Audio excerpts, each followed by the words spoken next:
Our Family Our Way is a family communication and care coordination process developed by Miami University's Scripps Gerontology Center.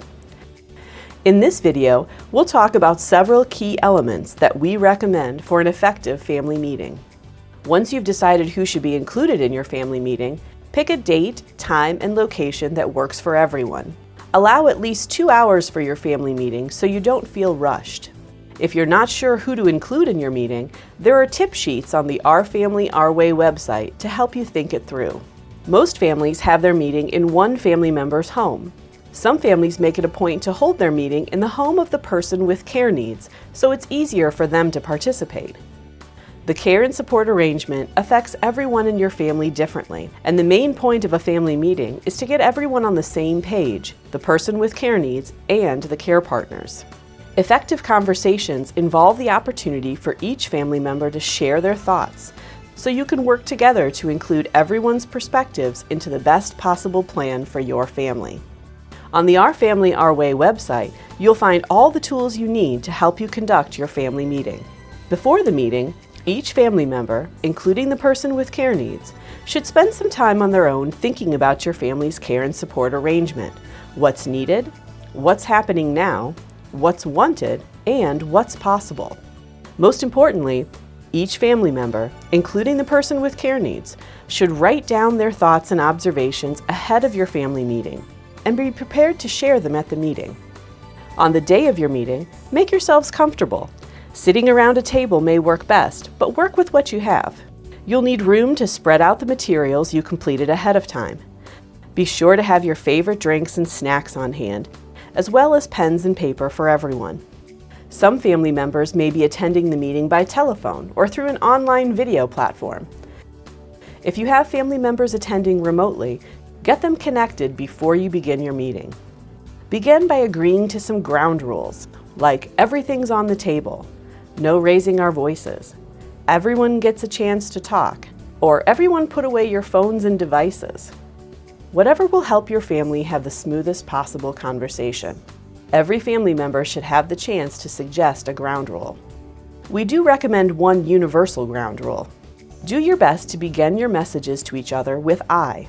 For example, I need, I hope that, I'm afraid that, rather than you should, you always, or you never. Once you've established your ground rules, you're ready to do what we call a shared assessment. You'll start by sharing and comparing the thoughts and observations each of you has brought to the meeting. Share openly with each other. No more guessing, imagining, wondering, or presuming. Write down where you see eye to eye and where there are differences that require more discussion or maybe even professional assessment or consultation. This is not always easy. Families don't always see eye to eye, not only about what's needed and what's happening, but also about how much risk to take, like bathing alone, cooking, driving, or the need for increased supervision. Once you've completed a shared assessment, you're ready to create a care and support plan for your family. Start with what's already working well. There's no need to reinvent the wheel. Then, think together about what could work even better. Ultimately, you want to create a plan that includes steps you might take to address care and support needs, who will take the lead, who else will be involved, and when you'll take these steps. What you're aiming for is a clear plan that takes into account each family member's preferences, abilities, and limitations. Some family members may not be able to provide hands-on help with routine caregiving tasks, but they may be able to contribute money or other resources. They may also be able to provide breaks for the regular daily care partners. You also want to talk about a backup plan. Sometimes the unexpected happens and the plan you've agreed to falls apart. Other times, the usual care partners may not be available because of vacations or important events. Care and support needs and situations can and will change over time. What's working today may not work further down the road. Thinking ahead may help your family avoid having to make decisions in a time of crisis. Talk about how and when you'll revisit what's needed, wanted, and possible. You may choose to plan regular family meetings or set up your meetings as needed.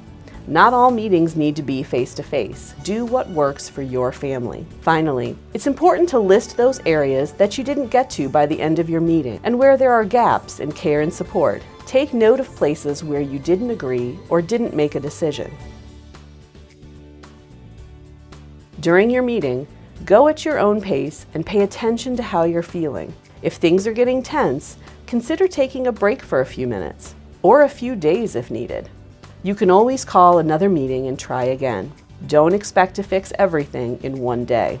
If there's an urgent need or issue that has to be addressed, commit to a temporary plan and then schedule another meeting soon to talk about undecided areas and create a longer-term plan. If things really blow up or the meeting starts to feel counterproductive, consider whether it's time to call in a professional counselor or mediator to help. The Our Family, Our Way website provides specific, structured tools for capturing your pre-meeting thoughts and observations, a guide to walk you through the meeting, and templates for a shared assessment and family care and support plan.